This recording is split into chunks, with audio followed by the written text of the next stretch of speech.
কিরে তোরা তিনটা বেহল ব্যাংকের মতো ফুইলা রইছস কে? আরে এক দারোয়ান রে মাইরে এলাম। দারোয়ান রে মাইরে আইছস মানে? দারোয়ান আবার তো করে কি করলো?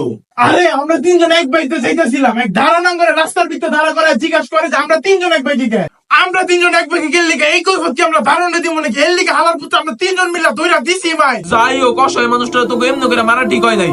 মাইরা কি ওষুধ টষুধ কিনা দিছস নাকি ওষুধ না কিনা দিয়ে তোরা আয়া পড়ছস? আরে তো পড়ছিলামই, শালা পিছনেতে ডাক দিয়ে কয় আমাকে বলে গেলে ভাত খাওয়াইবো। দারোয়ান এই কথা কইছে? পরে পরে তোরা কি করলি? পরে আর কি হইব? পরে কি আবার কতক্ষণ খাওয়াইলাম? আর আমি তোর পরিচয় দিয়েছি, কইছি ডাঙ্গু কলিজার বন্ধু। আমগুলো যদি একটা টুকটাও দিতে হয় তাহলে তোর উপর দিয়ে যেতে হইব। আমার পরিচয় দিয়েছস, বালা কাম করছস। দারোয়ান মাগানোর আবার কি করবো? আচ্ছা দারোয়ানটা যে তোরা এমনি করে মারলি, দারোয়ানটা কোন বাড়ির দারোয়ান এটা দেখে আস নাই? কোনো বাড়ির দারোয়ান না তো, রাস্তায় আছিল, মনে হয় রাস্তার দারোয়ান। দোষ আমি একটা জিনিস খেয়াল করছি, দারোয়ান এনে 3টা স্টার আছিল। ও আচ্ছা, 3টা স্টার ছিল। আর আমি তোর পরিচয় দিয়েছি, কইছি ডাঙ্গু কলিজার বন্ধু। আমগুলো যদি একটা টুকটাও দিতে হয় তাহলে তোর উপর দিয়ে যেতে হইব।